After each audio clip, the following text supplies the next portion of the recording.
Okay, so we're going to kick off. Welcome everybody to this first Talking About Socialism event. My name is Will McMahon and I'll be facilitating for the evening. Just before we kick off proper, quick notice that this event is being streamed on Facebook Live. So if you say something on the screen, you'll be seen publicly. There are a few things I need to tell you before starting the event proper. The first is a brief bit of background about the organisers, myself and Nick. We've worked together on and off for about 20 years now. We started around the Socialist Alliance, then we were in Respect, then left Unity, and more recently during the Corbyn period in the Labour Party.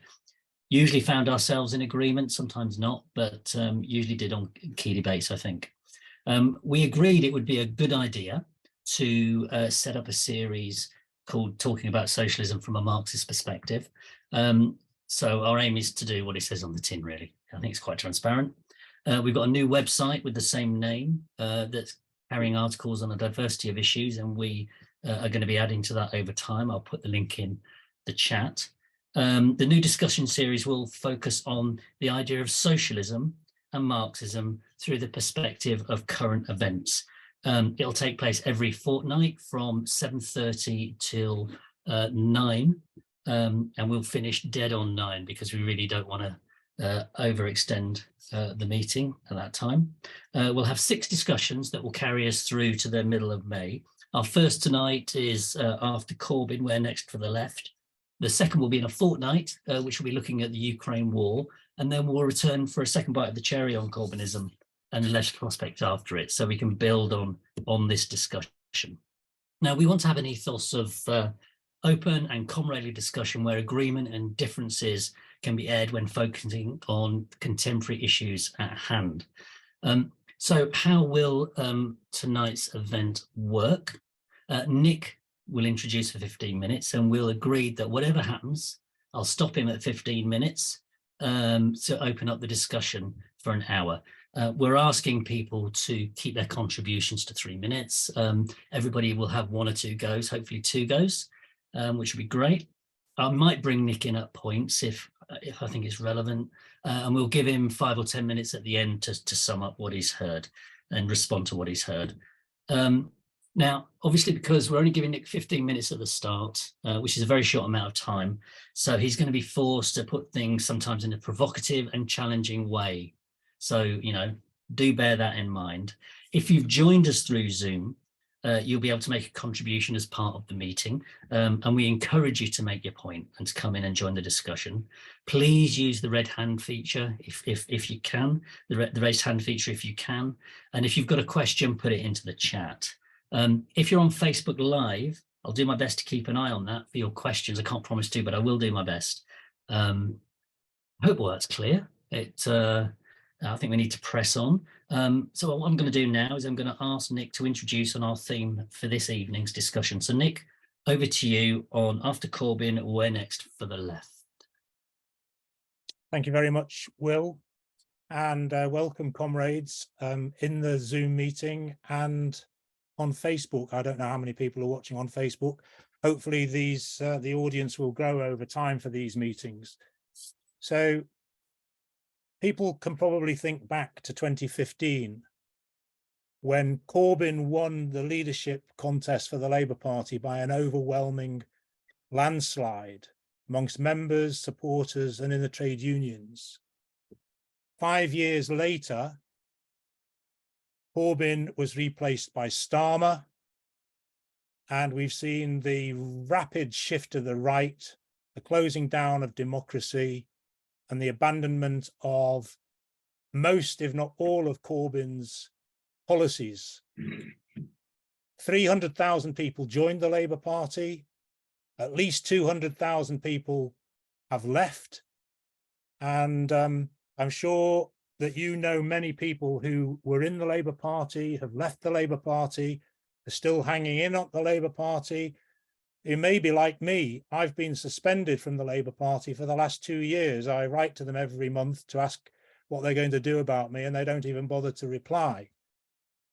But the question that I want to address briefly at the beginning is, how did we go from that wave of enthusiasm to what I consider to be a rout for the left in the Labour Party.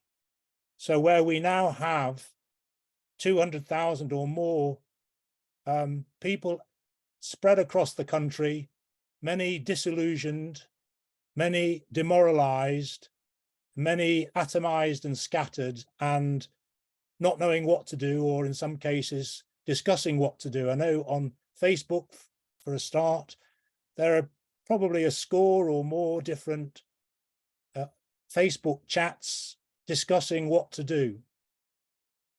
Our contribution to these discussions is to try to inject a discussion about socialism and a discussion about what the socialist left needs to do from a Marxist perspective. And that perspective is not necessarily always shared, as Will's already explained, but we do share some basic ideas about Marxism and about socialism, which we hope people will challenge, agree with, disagree with, and that will help us to formulate what we need to do and how to approach things.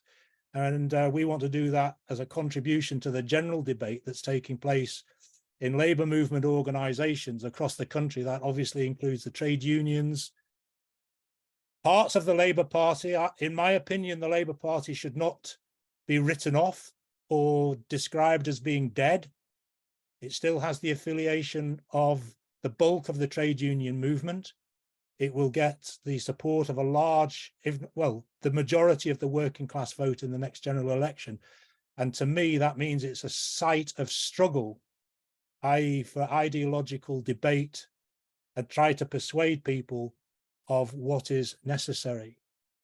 Now, in the discussions that take place on Facebook, if you go to these chat rooms, they're overwhelmingly dominated by, I don't suggest that it's universal, but they're overwhelmingly dominated by the idea that what we need to do is to go back to 2015, that we need to go back to the beginning of Corbynism. And to an extent, it's not surprising, because that, for the first time in several decades, did enthuse people.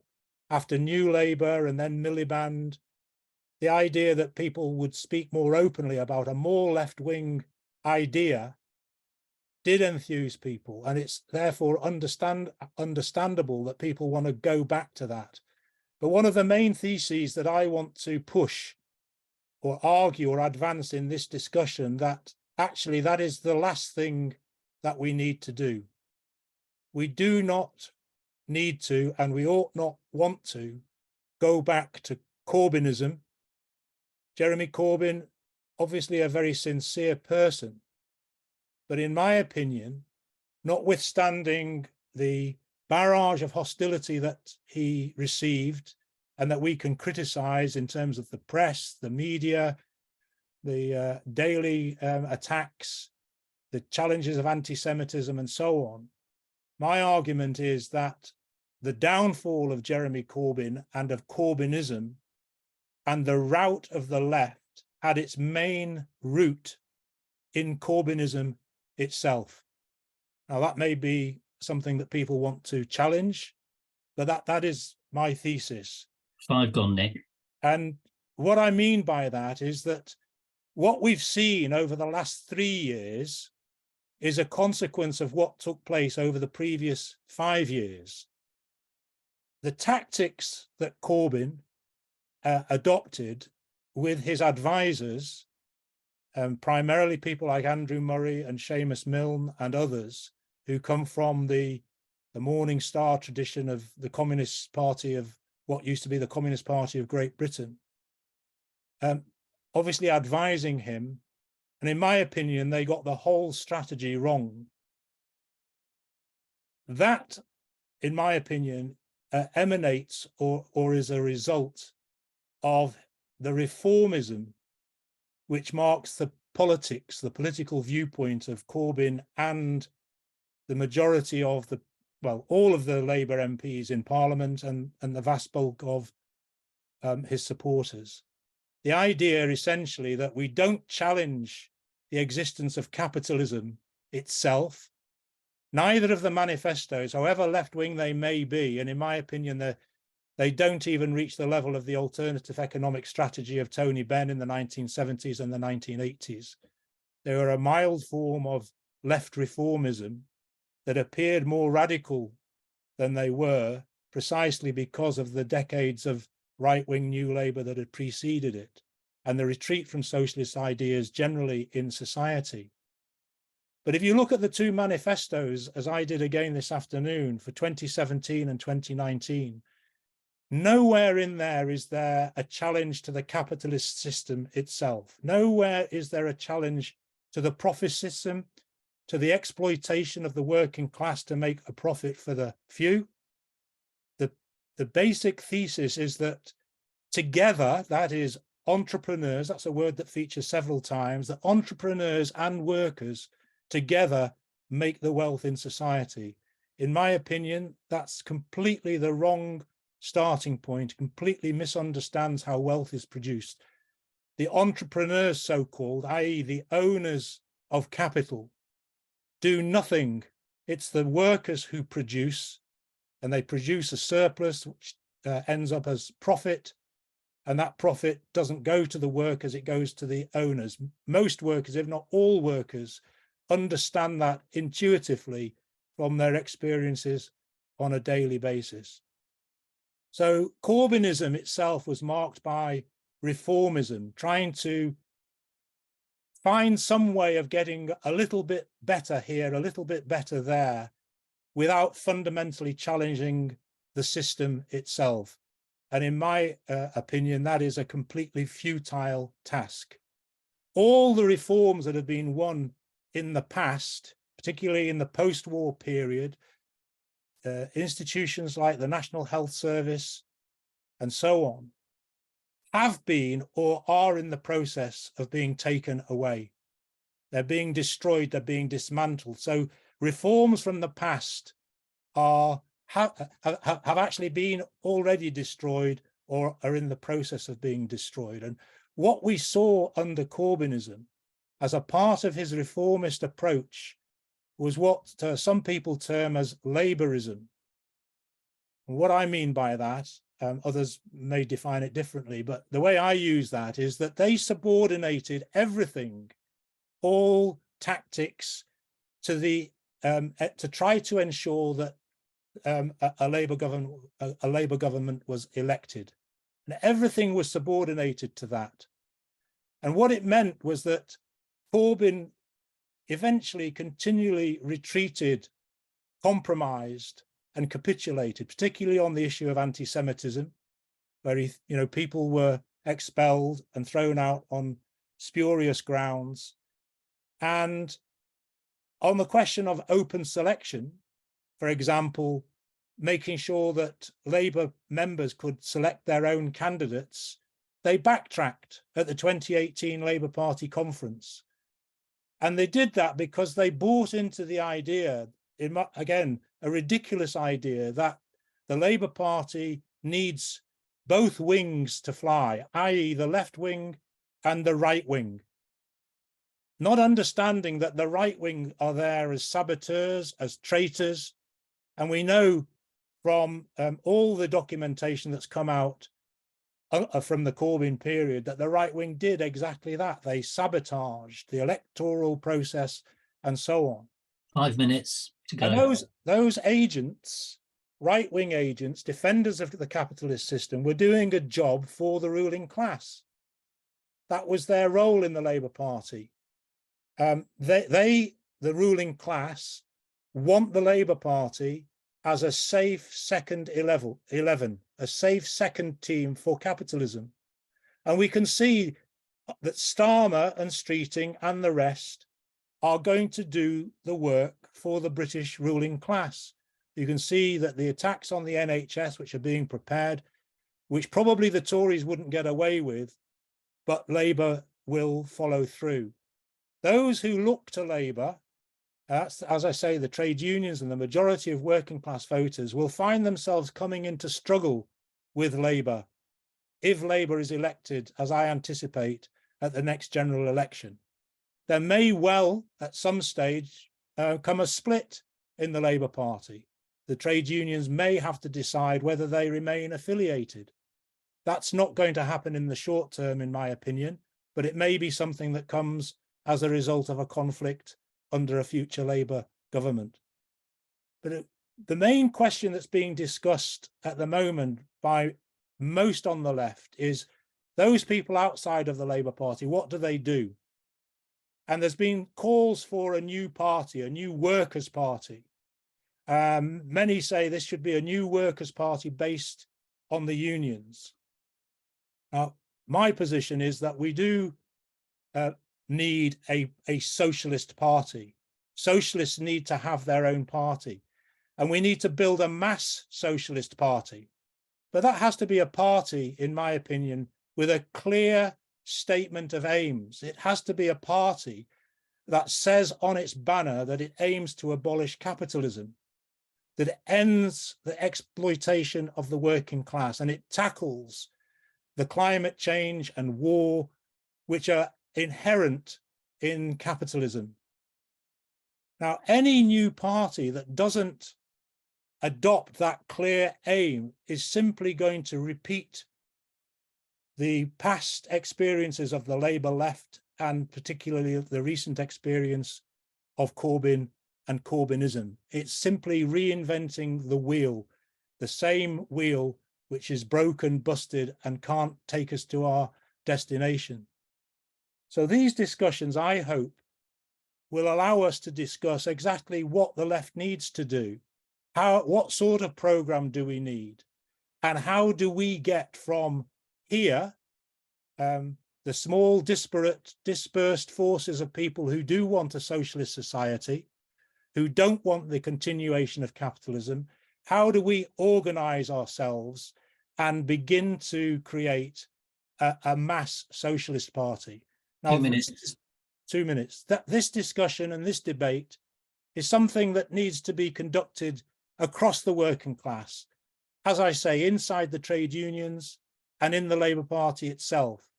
But for those of us that can't participate or have decided not to, we need to develop the discussions out with the Labour Party, and we need to try to organise so that our voice gets heard in the disputes, the struggles, whether it's on housing, whether it's on the cost of living, whether it's in trade union strikes on pay, and so on.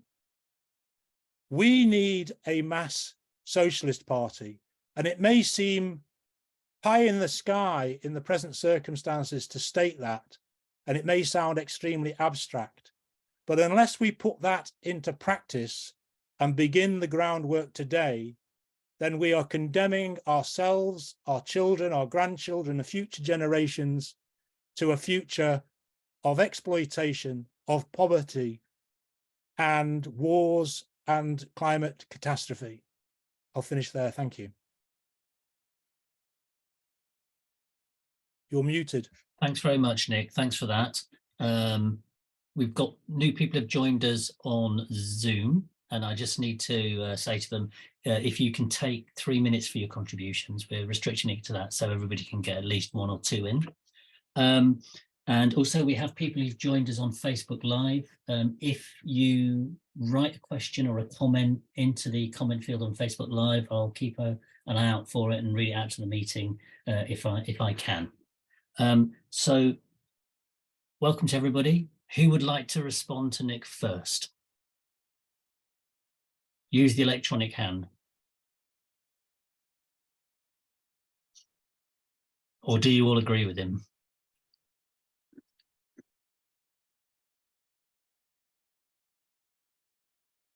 Okay, Julie Furlong. I'm going to bring you in, Julie. Oh, I'll lower that in a minute. Well, a couple of things. One, I think I probably overall agree with you.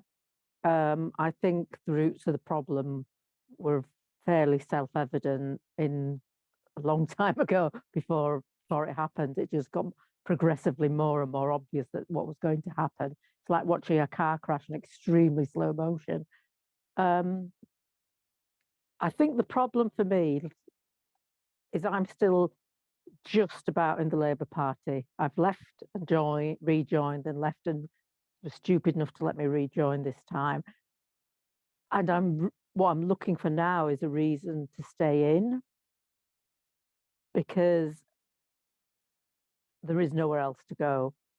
And I don't think that's going to happen anytime in the future. I mean, I would love there to be a new party that was with very clear commitments, etc., etc.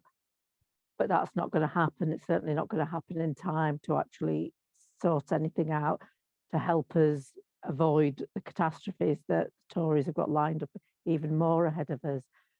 So I suppose what I'm looking for from tonight specifically are reasons to stay in the party. You said it's an arena, Nick, for struggle.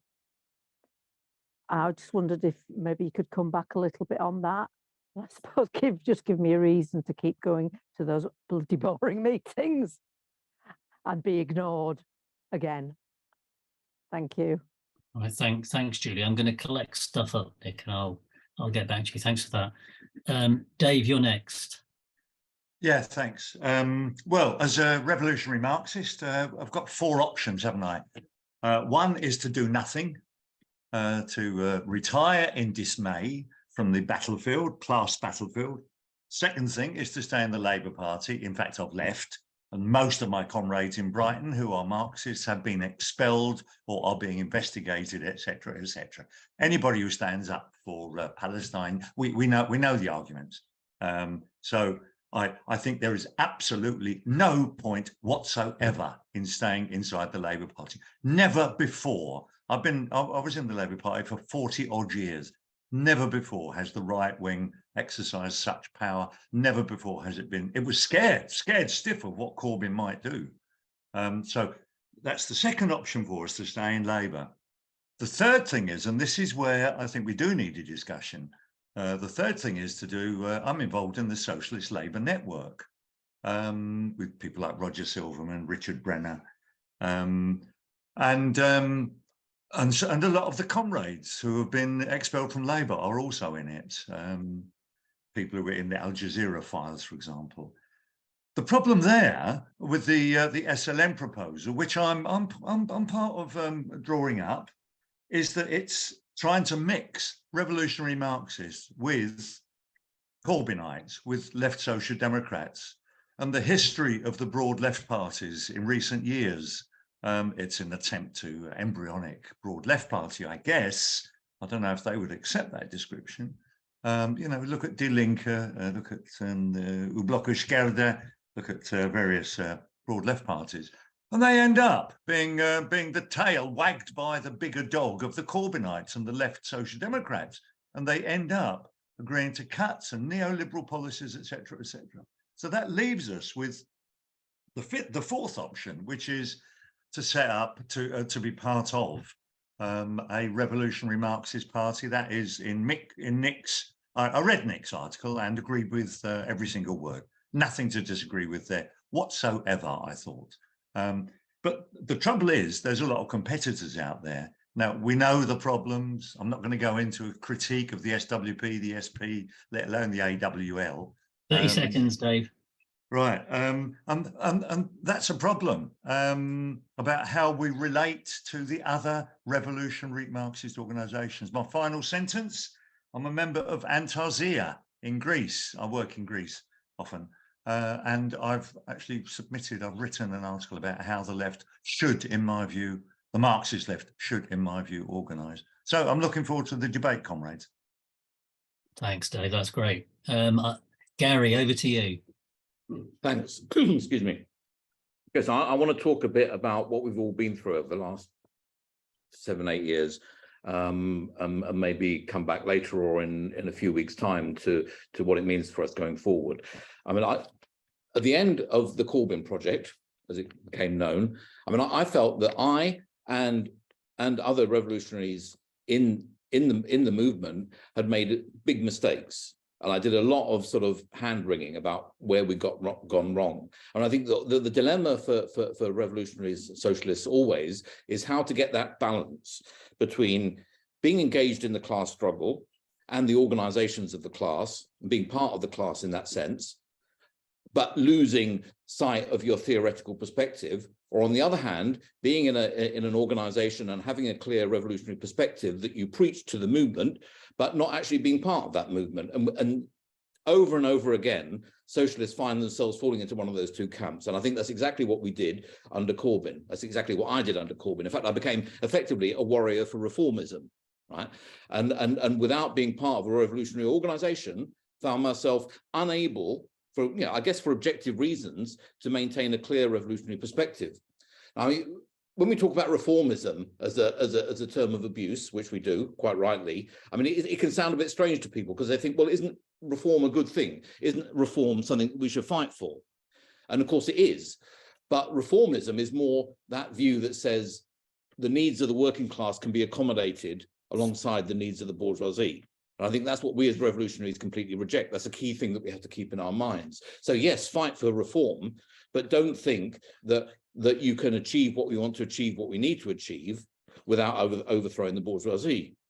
And I think, so there was no doubt, of course, that Corbyn is an arch reformist and therefore an arch Labourite in the UK. That's what it means. And that reformism, what it meant organisationally, I think was, so I put a slightly different interpretation to Nick on that. It wasn't so much that everything was subordinated to a Labour victory. In fact, I would say that everything that Corbyn did led to a massive Labour loss, right, and a huge defeat for socialists. But rather, it was that everything was subordinated to the unity of the Labour Party. And so the right wing of the Labour Party had to be kept on board at all costs. So we saw that with the stand down over automatic selection of MPs, a critical strategic concession that Corbyn made to the right wing. We saw that over the witch hunt, over and over again. Sorry? 30 seconds. Okay. Sorry. I'm going to run out of time. You know, good comrades being thrown under the bus for no good reason other than the right wing wanted to get rid of them. And we saw it over the concessions that were made more and more to the demands for a second referendum.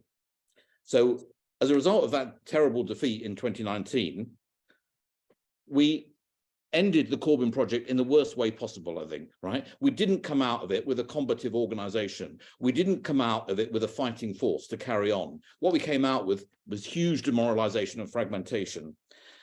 And so the question now is, how do we take that forward? What do we do now? And I think it goes back to what we were saying before. Yes, we need to have a clear revolutionary perspective. Yes, we need a revolutionary organization. I crave for one. I need to be in one, but I haven't seen one yet. And we need to try to begin to build it. It might take time. But on the other hand, we have to find a way of being in the class and fighting with the class. And that's the difficulty for us. Thanks. Thanks very much, Gary. Over to Andy. Yeah, thanks. And thanks to Nick for his introduction. I found myself agreeing with the vast majority of it. In fact, probably all of it. And ditto with his article that's on the website. There's a couple of things that Nick said that I think deserve sort of further discussion. One of them is that he still believed that Labour was an arena, and I think this was his words, of class interaction anyway, or where the class struggle would be kind of fought, you know, at least fought out initially. And I find myself in agreement with that, even though I, have no faith whatsoever, as none of us do, that the current regime will do anything to fundamentally challenge the current system. I also found myself agreeing vigorously with what Nick said about the process that took place under Corbyn after he took the leadership. It was undoubtedly it was a massive mistake not to take on the right at that point. But in my opinion, the reason it didn't happen were the reasons that Nick has outlined both in his talk today and also in the article that he wrote online, partly because of the political outlook of those around Corbyn. I don't like using the term Corbynism because that actually gives it more credit than it actually should have, really, because I think in many ways it was wrong-headed. It didn't have an ism in that sense. There was no strategy, really, that I could see and frankly, there was no class approach to politics, and that's why they didn't see some of these creatures who worked from day one as agents, really, of the status quo, and we know what we mean by status quo. And therefore, if you don't look at things in that way, then you don't see them as enemies, really. You just think, well, I'm sure we can get some kind of compromise and everything will be all right because we're all on the same side at the end of the day. No, we're not. And I think that was a big error. And I think they should have taken them on. Yes, it might have led to a split within the party, because don't forget, obviously, the PLP was massively in the grip of the right wing at that point. However, where we are now, you'd have been better off having that split back in the day, because we might have been in a better position than we are now. And just to kind of sum up what I'm saying, I'm still in the party, hanging on like many people. And the only thing that's keeping me in, frankly, is the hope that when Labour fails to deliver, then something will happen. Now, obviously, I'm not taking a deterministic approach. Obviously, you need to build to assist in whatever comes next. But the fact of the matter is, if and when, well, look, there's no if about it, is there? When Labour fails to deliver, what happens then? How do we ensure that we actually capitalise on that? Okay, thanks very much, Andy. The next hand I've got, well, actually, I'm going to read out Richard Harris, who's made a comment on Facebook Live. He says, a very helpful and clear contribution by Dave Hill. Reality is that the trade unions are the root cause of British Labourism and all its problems. They are deeply tied to the capitalist order and, like Labour, are a stumbling block, more than a block for leaping forward from. How do we build a socialist party of revolutionaries? Isn't that our task? Okay, Soraya. I think I've got, I wouldn't disagree with anything anybody said so far. So I've probably got questions more than anything else. I think, coming back to Gary, what Gary was saying about mistakes we made in engaging in the moment of Corbyn's, the period of Corbyn's leadership. I mean, I don't mean that he said we were mistaken in actually participating, but in that we ended up becoming warriors for reformism, because we took on roles in the party, obviously in the hope of gaining the ears of members who joined and were enthusiastic, and so I agree with that completely. I'm not sure, and I would welcome anybody's views on what we could have done differently, because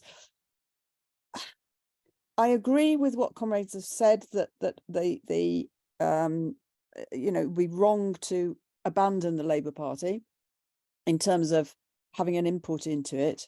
But at the same time, my experience of what I referred to as the Corbyn period was, I think personally, I underestimated Corbyn in the sense that I hadn't realized, I didn't imagine that he was a revolutionary for 1 minute, but I actually didn't realize just how much he was wedded to the party and the party apparatus, and for that reason he all those people who joined and were enthused, and all the young people, he abandoned them because his involvement in the party was more important than anything else.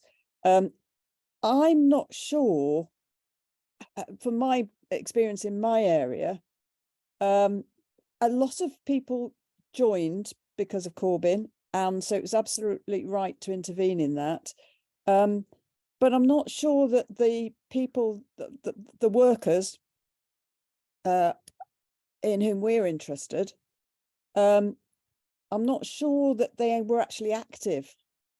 A lot of the people that I was engaged with in the party were and are reformists, and actually have become locally, I'm talking about in London, in Camberwell and Peckham in South London, are many of our enemies were, and indeed the people who hate us possibly the most, are the so-called left reformists. And so, and they seem to be active in the party.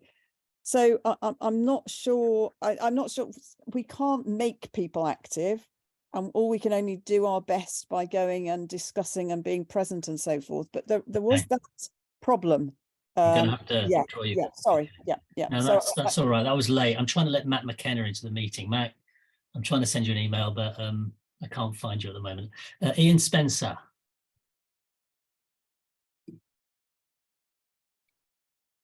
You're on mute. Good evening, comrades. Probably like a lot of other people, I rejoined the Labour Party as a 3-quid Corbynista to vote for Jeremy, and then rejoined when he surprised everybody by getting elected. I've also known him in the past when I was in Islington South and Finsbury Labour Party, and worked with him down there. And on a personal level, he's very likeable. But he's never been anything other than a left reformist. And one argument would be that he's also still very firmly wedded to a Stalinist perspective, by which I don't mean he wants to liquidate the kulaks as a class or something. I just mean he still holds to the view that you could have socialism in one country, that there's somehow a parliamentary road to socialism. You know, the relationship between Corbyn and Tony Benn was well known. And from that point of view, it was always a hiding to nothing. I mean, when I rejoined the Labour Party, it wasn't with any kind of idea that the Labour Party was going to suddenly become left-wing, God's sake. No, it was the idea that, well, a left-ish Labour Party elected might do something about the anti-union laws, might make it a bit easier for workers to organise and that kind of thing. And broadly speaking, I find myself in complete agreement with Nick Wrack about most things. I've never seen anything I disagree with him on yet. There needs to be a explicitly Marxist party. Now, the question is, does that mean it'll be just another little sect? Probably, actually, in the short term, because what is the relationship between the party and the class? And unless you have a politicized proletariat that's prepared to see, that is able to see its historic mission to remove capitalism, then really the party hasn't really much to engage with, except what any small group of people will do, whether they call themselves a party, a group, a tendency, a glee club, whatever, is that it can at least perform a valuable education function, a valuable research function. There was a time, of course, when Marxists had to be largely self-educated. There wasn't the opportunity to study Marxism in universities or whatever, and they did. I think the task is to understand the present first and foremost, and naturally we need to engage with other organisations if they're. I mean, look, I've been waiting 50 years for a working class party.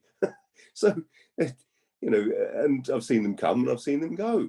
And I'll carry on engaging with whoever I can engage with.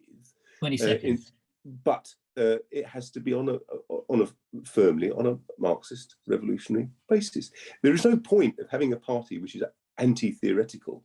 That just gets you down the SWP road or whatever, and you just end up disappearing up your own newspaper sellers. Okay, I'm going to stop you there. Because you've had 3 minutes and bring Neil in. Over to you, Neil. Okay, I understand the criticism about Corbyn, and I'm not going to defend him at all because he was completely wedded to the idea of a reformist Labour Party and a broad church with the left and right wings. But to say that if he'd actually fought harder against the right, he might have succeeded, I think is overplaying the power of the left as it was at the time. He was elected because the one vote, one member electoral process brought in by Miliband was there. If, you know, and that's, you know, you got a lot of people in and everything, but that doesn't mean the left as a parliamentary party, as a part of the parliamentary party or a part of the bureaucracy of the Labour Party was any stronger at that point than it was 2 or 3 years earlier.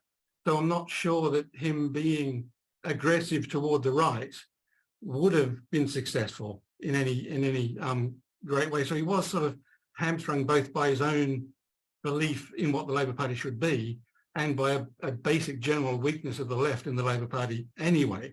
But what I sort of really wanted to say is going forward from this, Nick was saying that the Labour Party is still, they've got the affiliation of the unions and that sort of stuff is still a forum for left debate. But my thinking, and I left the Labour Party just recently, my thinking is that with everything the right's doing to completely exclude, left-wing politics and socialist politics to the point where they've started to override selection decisions by CLPs for the selection of candidates and so forth. I can't see it being very long before they start trigger ballots against the left-wing MPs that are currently sitting in Parliament. So we could spend, you've got the next general election in a couple of years' time, regardless of whether Starmer wins or loses, there's at least a parliamentary term of right-wing Labour Party, and probably another one after that, before the left could be anywhere near a point where it could make any influence in the party. That's 10 years at least of fighting to try and save a party that for all intents and purposes is no longer left-wing. And wouldn't that 10 years be more effective building, as Ian was saying, starting off with a mostly propagandist educational small sect, but trying to build that into a more broadly popular political force through that very through that very educational propagandist approach. Thanks, Neil. I'm going to bring in first Anita and then Caroline, and then Nick. Do you want to come back for a couple of minutes, 2 or 3 minutes, but only 2 or 3 minutes? Yeah. Okay. Over to you, Anita. Thanks, Will. Thanks, Nick. I think. Am I muted? Can you hear me? We can hear you. Oh, okay. Thanks. Yeah, no, and I am really grateful for this. It's something that I think has been long overdue, the need for us to actually have a proper conversation about what happened in the Labour Party in the last 5 years, especially as other people have indicated, we threw our all in and played a role in the Labour Party. Actually, for me personally, that one that I've never played, where I actually ended up on the EC of the CLP. I've never done that in my life before in all my years of the Labour Party.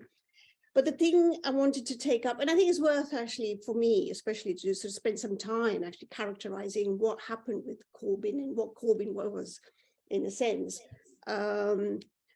I know, Nick, you said, that there is a sort of deep element of reformism to Corbyn and to the manifesto as well. But then there is reformism and there's reformism, So the 2019-17 manifestos were obviously, quite mildly social democratic. They weren't even challenging. In fact, there'd be sections of the ruling class and the capital class who would say that's exactly what we need in order to resolve our economic crisis. So it was in no way a challenge to the capitalist class right now.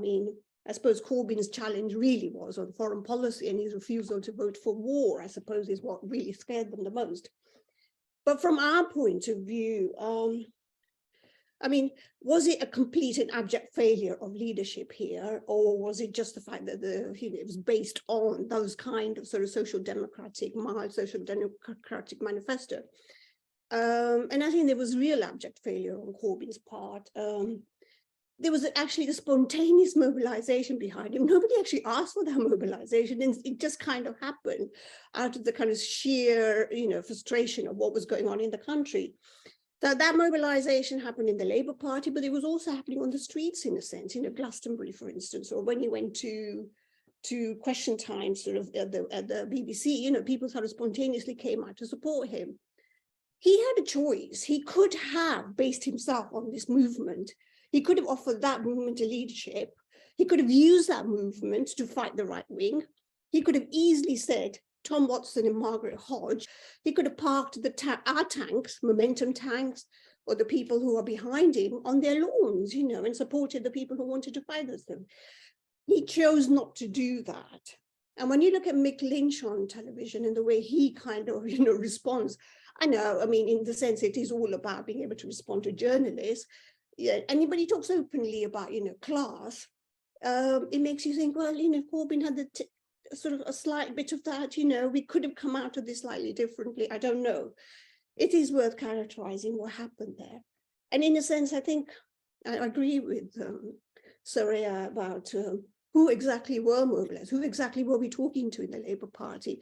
Were we talking to people who were open to revolutionary ideas? I don't know. I mean, they were actually, in a sense, I think we've missed that opportunity. There were a lot of young people who joined, but we were so busy being sort of the leadership of the COP, we kind of missed that opportunity to connect with the right wing, with the youth. Yeah. Like we used to in the Labour Party, when I used to be in my younger days selling the paper, trying to recruit people, then collectively intervening in order to talk to precisely those kinds of people. Anita, I'm going to have to draw you to a close there. Thank you. Thanks anyway. Right. Thanks very much for that, Caroline. Hiya, thank you. There already have been trigger ballots in the Labour Party trying to oust left-wing MPs like Ian Byrne in Liverpool, West Derby. It just managed to cling on. And also Zal Sultana, she was triggered, but she actually managed to win. I think she might have won a trigger ballot, I'm not sure, but anyway, she's managed to stay in. But I just want to say about the unions, Network Rail and Mick Lynch is powerful. Had a really good win. They won 15% for the lowest paid workers, 10% for the for the higher paid workers. Obviously, the other side of the rail dispute, that was Network's rail side, hasn't been resolved yet, with the government being involved, etc.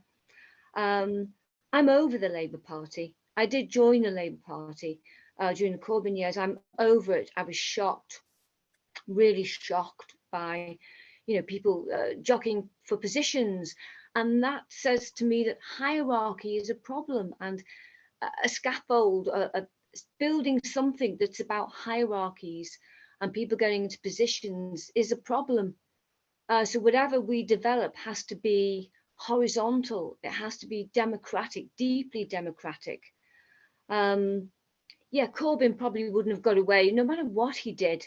We've now learned, I think, no matter what he did, he would not have been allowed to get away with it. The establishment media was going to take him down, and the whole establishment, the army, MI5, MI6, whatever. About Marxist Party, I like learning about Marx. I'm really enjoying and interested in all the Zoom meetings, etc., that are on.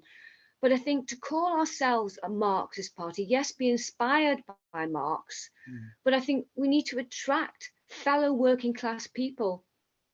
And not all working class people are going to want to think it's a kind of sect or just going to be all education or all about Marx or all about political theory. It's got to be about the here and now, moving forward, the problems that the working class have, real, problems. And the most important thing I think we need to do is, obviously, people who want to have education, educate and put it into words that can are easily accessible, is to build a platform of an actual set out an agenda, what we are fighting for, how we move forward and how we get beyond capitalism. I think that's very, very important. What is the programme going to be? That's huge. Caroline, I've got to stop you there. You've had 3 minutes. Oh, thank you. I'm really sorry, I've got to stop there. Nick, I'm going to give you 3 minutes because actually after this we've only got 34 minutes left. Okay. So you're going to get a few at the end as well. Go, crack on. Okay, well, fascinating discussion so far. So first of all, let me just correct or be a bit more nuanced. Will said that I didn't have long to begin with, so some things were stated baldly. I liked Dave Hill's 4 options. He put them very succinctly. If I were to choose from one of those, it's absolutely the need for a clearly defined socialist party I agree with the last contribution from Caroline. I don't think it would be called a Marxist party, but that's essentially what it would be in its theoretical views, but a party that says explicitly what its aim is. And part of the problem for the retreat of socialist ideas in society, it's only one of many, but it is the fact that very few socialists, very few Marxists actually stand up and identify themselves as being people that want to completely break with capitalism and get rid of the capitalist mode of production and to get rid of the capitalist state and to begin the process of creating a new society. Not very many people do that. You never hear it on the TV, even from the best left-wing trade union leaders. So people that have got the opportunity to say these sorts of things. So that's the first thing. I'm assuming the majority of people on this small meeting consider ourselves to be socialists, clear socialists who want to break with capitalism. If we could do that, if we could become socialists, then everybody can become socialists. A question of actually finding the way to do that. So that's the first point I wanted to make. The second thing is, I've always believed that Marxists, socialists, need to organize independently. That's independently from people who don't share those views. So social democrats, reformists, whatever you want to call them, we need to organize separately. That doesn't mean we don't work with them, cooperate, collaborate on particular issues with them. And secondly, the question of where we work and how we work is a tactic that would need to be discussed. And so I'll perhaps come back and develop that point at the end on the question of what I was saying about the Labour Party. Okay, thanks for being concise there, Nick. I'm going to bring in Paul for 3 minutes, and then I think we've got about 25 minutes after that. So 1 or 2 minutes each after that, if people want to come back in. Paul.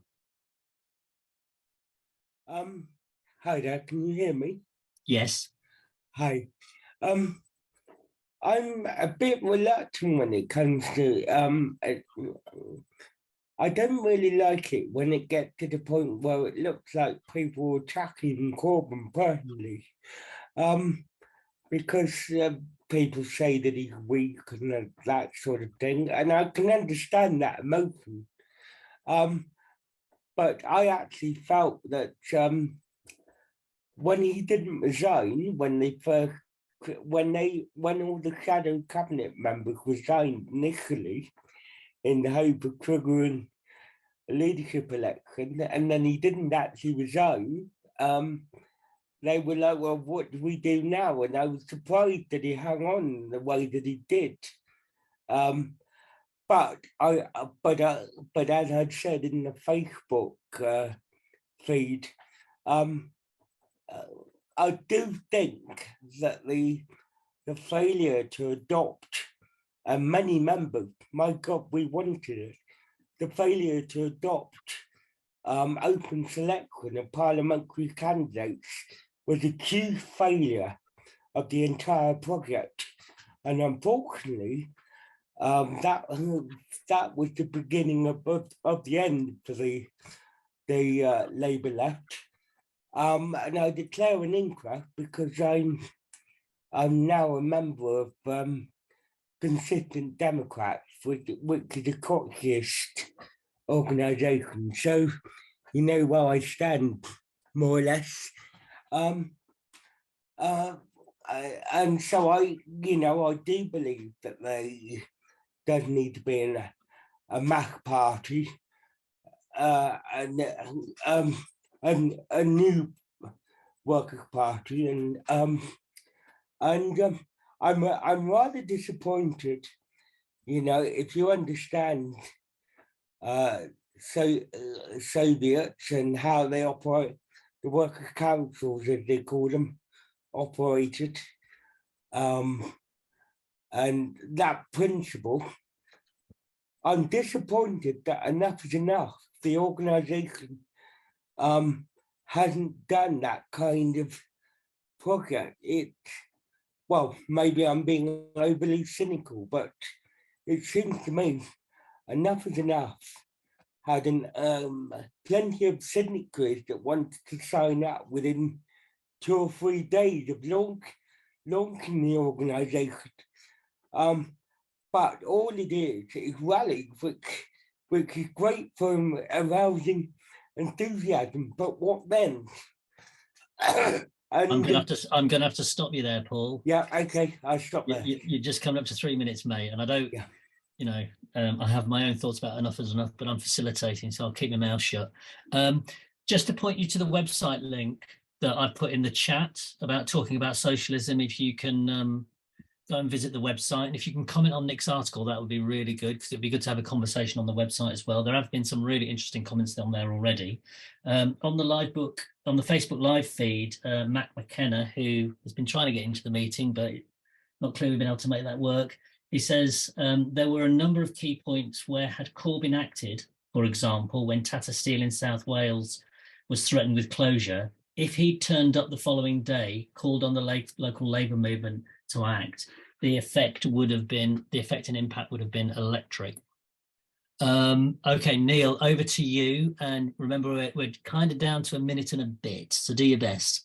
Okay, I just wanted to come back on what Caroline was saying about education and about how you might turn people off by talking about Marxism too much. I don't think we should hide the fact that we're Marxist. I don't think we should hide the fact that that's what our theoretical framework is. What our job is to link that with the struggles today that people are suffering from. And you know, I'm reading for the first time The World Turned Upside Down, which is about the levelers and the diggers and everything in the Civil War. And it's amazing to read that what they were talking about then are the sorts of issues we're talking about now. And that's 400 years ago. So we can make these historical links. We can make these links through, you know, from the levelers to the chartists through Marxism, and link it through to how things are working today, and show that the ruling class has always been like this and will always be like this. And until we overthrow them, we'll always be underneath them and they'll always be on top. And that's what we need to do with the education. I agree with you. We have to link it to what's happening, you know, what people are concerned about today, and use language that they can easily access. But we shouldn't hide our Marxist theories and you know, our theoretical underpinnings to try and make us more palatable. I think we've really got to go out there and challenge people, but do it in a language that they can identify initially, and then we can drag them, you know, possibly kicking and screaming back to a Marxist perspective as well. Yeah, thank you very much for that. Really interesting. I myself just finished reading that book, and it really struck me after the kind of reaction following the Civil War, how they splintered into 1,000 different groups, ranters and all that kind of stuff. But there was a lot of really interesting stuff going on then. You know, the conversations kept going and led to a different future. Gary, over to you. Thanks. So, I mean, it's no surprise that we threw ourselves into the Labour Party and into the Corbyn project, because it was really exciting. I mean, it's a long time since I'd seen mobilizations like you saw for Corbyn. I mean, I think it has to go probably back to the miners' strike in terms of it being a collective upswell of anger and passion for a kind of a left cause. But the thing is, there's, I mean, as Anita said, there's reformists and there's reformists. Or you could put it another way, there's combative reformists like Mick Lynch, and then there's utterly passive reformists in terms of action. And that's what I think Corbyn was. And no, of course, Corbyn wasn't going to lead the conquest of the summit in any scenario, right? But what he could have done was to brought forward a combative fighting force and a combative fighting organization that wasn't utterly fragmented and demoralized out of the last 8 years. He could have done that by appealing and mobilizing his supporters, by appealing and mobilizing the massive membership that joined up for him. Now, the thing is, what we shouldn't forget is that it wasn't just Corbyn, who actually I do think has got a very sophisticated politics, right? He's not, he likes to come across as being a bit naive and a bit passive, and you know, he's a little character. He's not. He's got a very sophisticated outlook. And it's one that I hate, actually. But underneath Corbyn, let's not forget momentum. This massive network, right, which was utterly scurrilous, utterly scurrilous, not just in undermining democracy, but actually in restraining and holding back and undermining anybody who wanted to have a fight. And, you know, we know in our own local party, and there's 4 of us on the Zoom call this evening who had the most fearsome fights in our EC of the CLP, just how everything got subsumed to the lowest common denominator in order to accommodate momentum and in order to accommodate this unity locally. So I think, you know, we have to think about local stuff as well as Corbyn. Thanks. Thanks very much, Gary. Neatly put. Suzanne? I agree mostly with everybody saying, but I have to say that I'm probably where Dave Hill said what one of the first choices are. I think that's where I am. And I'm just like, I'm finished. I can't see in the rest of my lifetime that there's going to be success going on here. And I see the need for the creation of a socialist electoral vehicle, but I can't even see one being coherently organized in the current climate where identity politics and postmodernism is just fragmenting and creating so many different divisions. So I wish that it could be, and I wish it well, but I think that's a big uphill struggle that you're going to have. So that's really all I want to say, that I'm a bit despondent. Okay, that can be understood, I think. Over to Andy.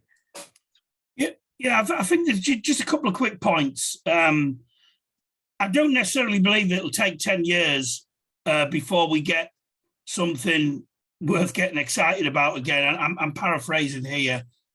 You know, we've only got to look at what's happened in other countries to see how events can take a very quick turn. And, you know, the old Marxist phrase about,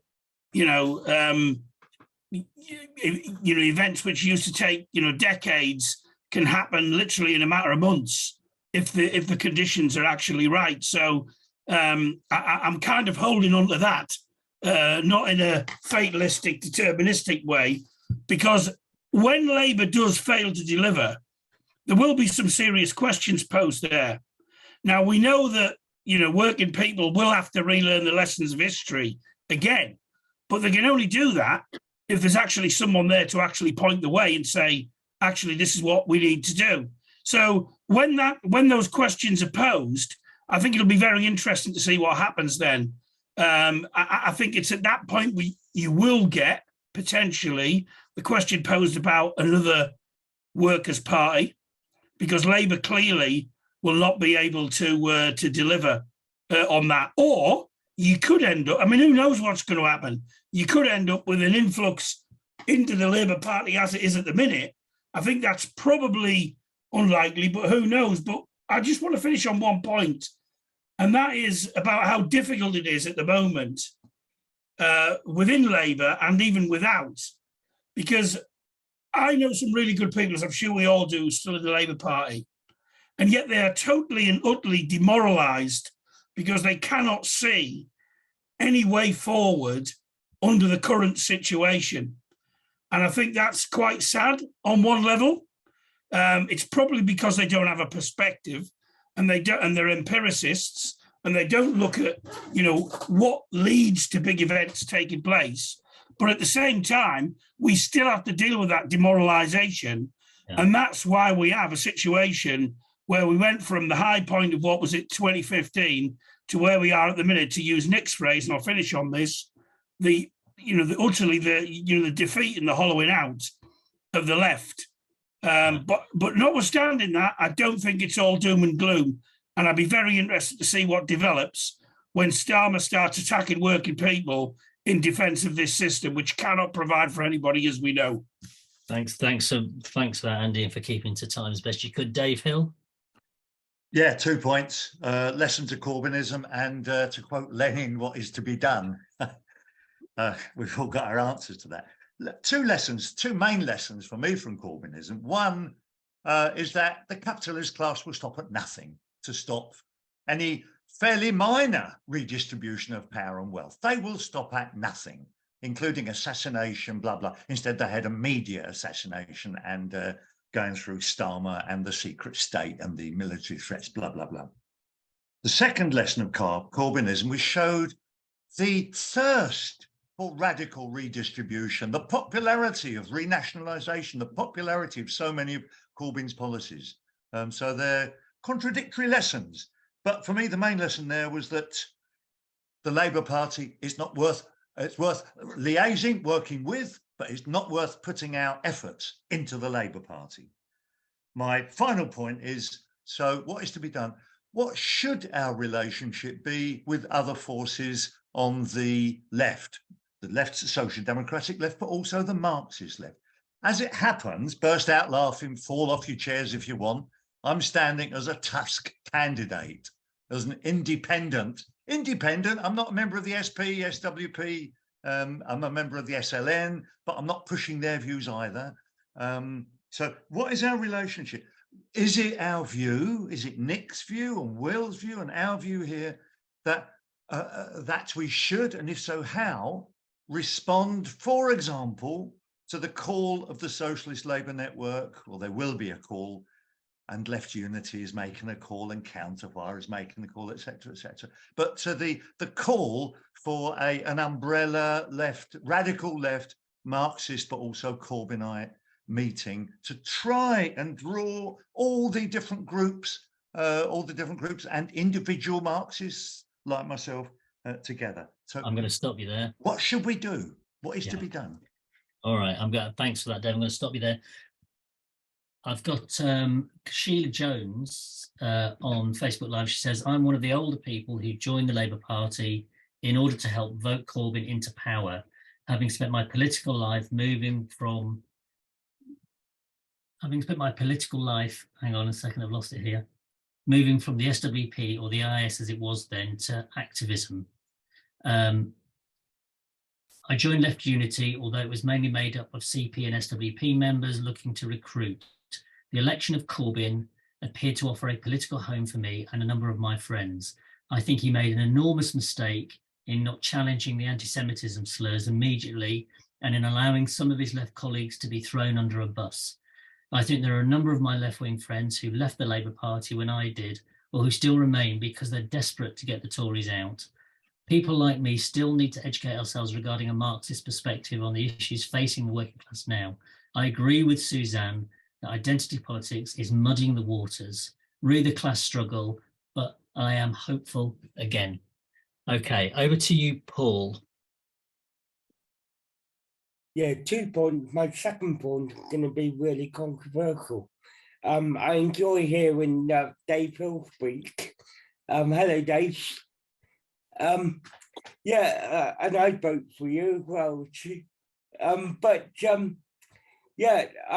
I certainly, I can, in my Unite Community Bank, I've certainly got comrades that are still in the local Labour Party, who, they're desperately clinging on. They're not Starmer supporters, but they're still hanging on to this hope that it can somehow be grappled with.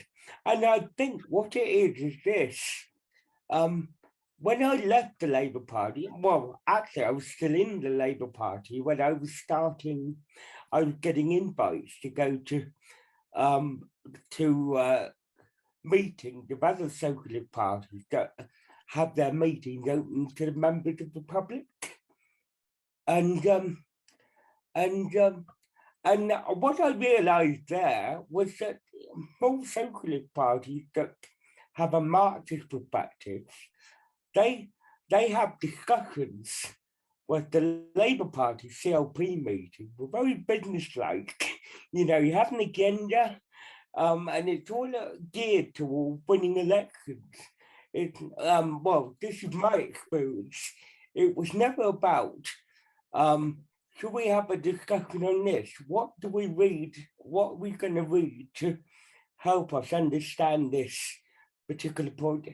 And my second point is really controversial. Personally, I hope that something might spring out of no to NATO, no to war.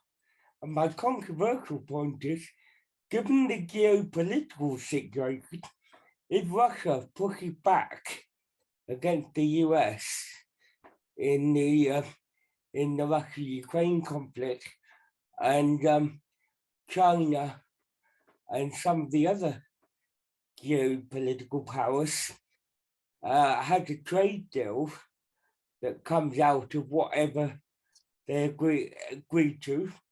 And that means that America is no longer the dominant geopolitical power. Okay. That does open the door for other socialist forces within those individual countries. That's controversial, I know. No, it's a point of view. I'm just winding you up because of time. Having said that, do we have any more hands up who want to contribute? Anybody want to make a short statement or give a short view? Okay. Well, on Paul's point, in a fortnight we'll be having a discussion on the Ukraine war. So maybe those points can be brought in there. If people don't have any other contributions they want to make, I would want to hand back over to Nick. And Nick, you've got, let me give you 7-8 minutes, yeah? Because the stuff we need to say at the end. Oh, give me 10. Go on. Okay. Go on. So first of all, comrades, I've really enjoyed the discussion. And one of the things that Will and I discussed when we were launching this was to try to ensure that we give more time to people to discuss.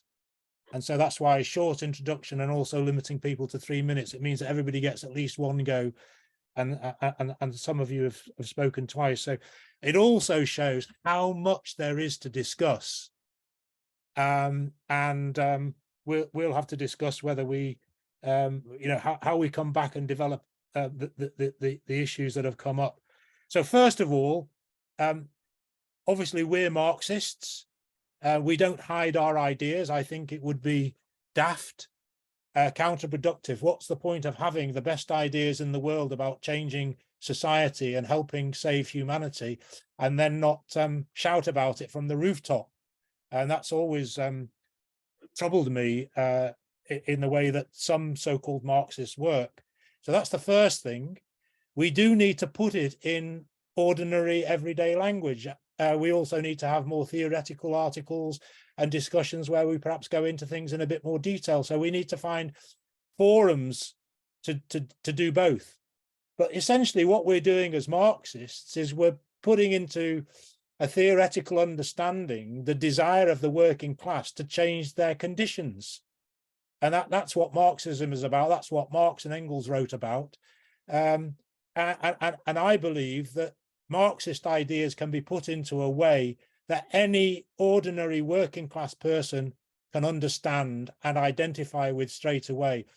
I completely understand and I identify with Suzanne's despondency. But the point is, we've been pushed back. Socialist ideas have been pushed back, and we just have to stand up and start organising. And I would hope that everybody on this meeting comes back to further future meetings, and we begin to discuss ideas, but also what can we do collectively.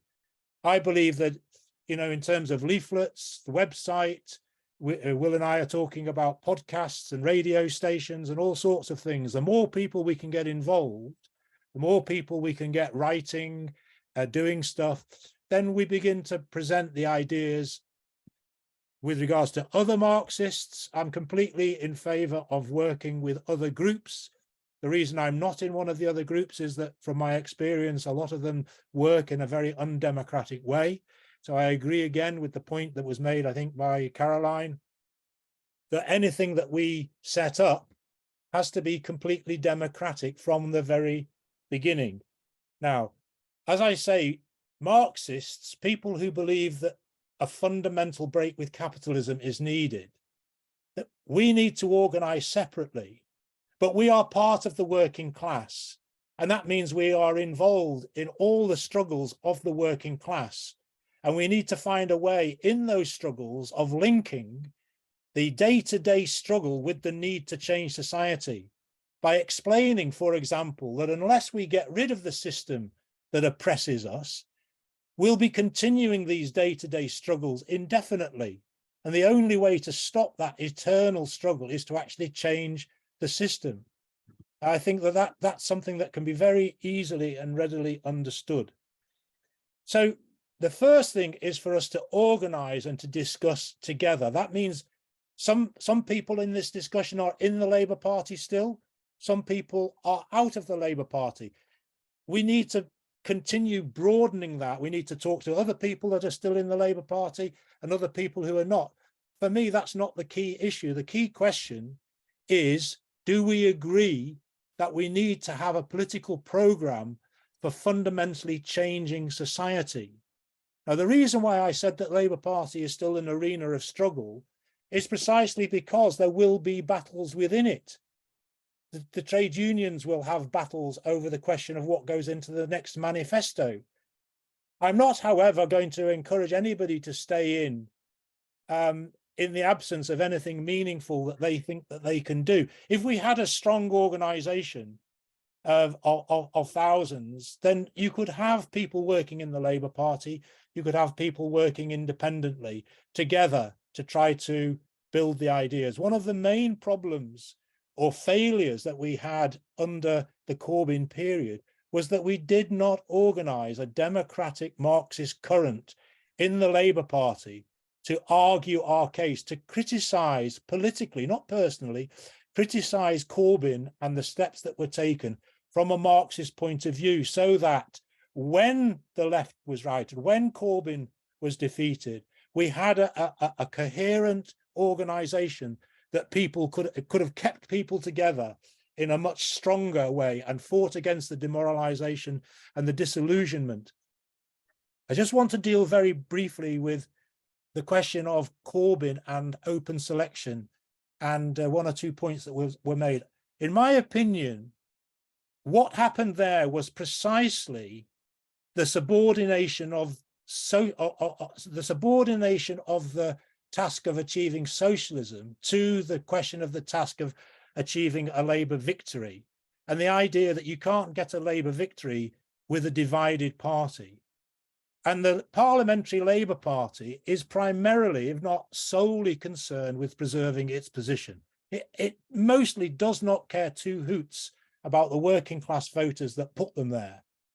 Now, my own position, as put in the article, is that if Corbyn had insisted on open selection and had encouraged the members of the Labour Party to remove the right-wing MPs, then the right wing would have split and Corbyn might have been left with, I don't know, 20, 30 MPs on the parliamentary benches, with the right wing having the majority. For me, that would have been an enormous step forward, not backwards, because what it would have done, it would have identified Corbyn with his members and not with the right wing of the Parliamentary Labour Party. So that would have been a fantastic achievement. And instead of having 500,000 behind Corbyn in the Labour Party, it would have grown to 1 million. And those 140 right-wing MPs would have been reversed, because they would have not been Labour candidates in the next election, and most of them would have lost their seats. And things could have been dramatically changed. And that's what I mean in terms of subordinating the parliamentary to the overall strategy for socialism. One of the things that I've thought for decades is that the socialist left and the left in general has no real strategy. What is our aim? Our aim is overthrowing capitalism. How do we do it? What's our strategy? What are the tactics? And everything that we do should really be decided with that end game in view. What instead happens is that everything is subordinated to winning the next election. If Labour wins, we go through the same old cycle. We have a battle with the working class. Labour is kicked out. Then we have Labour in opposition, and so on. I just want to deal very briefly with Dave Hill's point. What should we do on the SLM? Now, in my opinion, Will said at the beginning of this, we've been involved in the Socialist Alliance together, in Respect together, Left Unity together, Tusk together. Oh yeah. And we've learned lessons from that. They are all, I have to say, a waste of time, because they're basically neither one thing nor the other. What we really need is to decide on the program that we're going to stand in elections and build support around that, rather than stand on a sort of pick and mix program. So if we were to intervene in any discussion, it would be to make those points that what we really need is a clear socialist program. And if we were to go into an organization at the moment, the bulk of those people would be Corbynites, for want of a better term. They'd be what I call reformists, not a term of abuse, it's just a political definition. And the Marxists would be in a minority. We need our own independence to do what we want. We can vote for other people if we think they're more to the left than the Labour Party. That's a tactical issue, but we need our political independence and not try to get a quick fix. That's what these broad parties are. They're trying to get a quick fix. In fact, slow, patient urgency. We stand by our arguments. We can make socialism popular. Don't water down your arguments in order to become popular. That won't work. Thank you. Thank you. That was a great place to finish. And that was a really good conclusion. Look, I'd like to thank Nick actually for doing the introduction and for doing to do that wrap up. It was really, really good. Do have a look at Nick's article. Do comment actually on the article. Let's have a discussion, because we're going to be coming back to this in in 4 weeks on a Monday. And we'll be picking this conversation up. So we'll want to look at what people are commenting on Nick's article and kind of build some momentum around this discussion on the website. That'd be really good.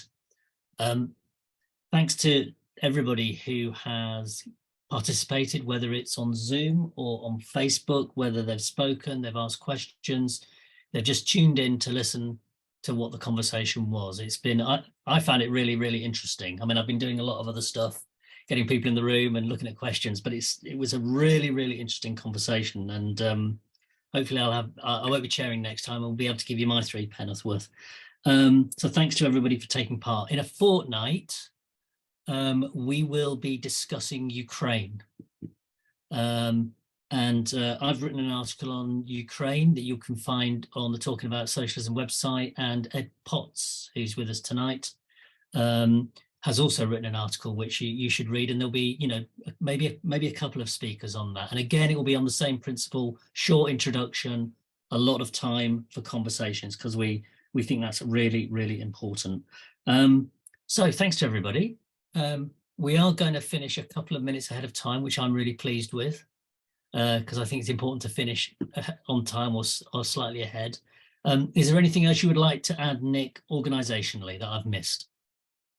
No, not at all. Just thanks to everybody for coming. All right. Great stuff. Thanks to everybody. Thank you. Bye-bye.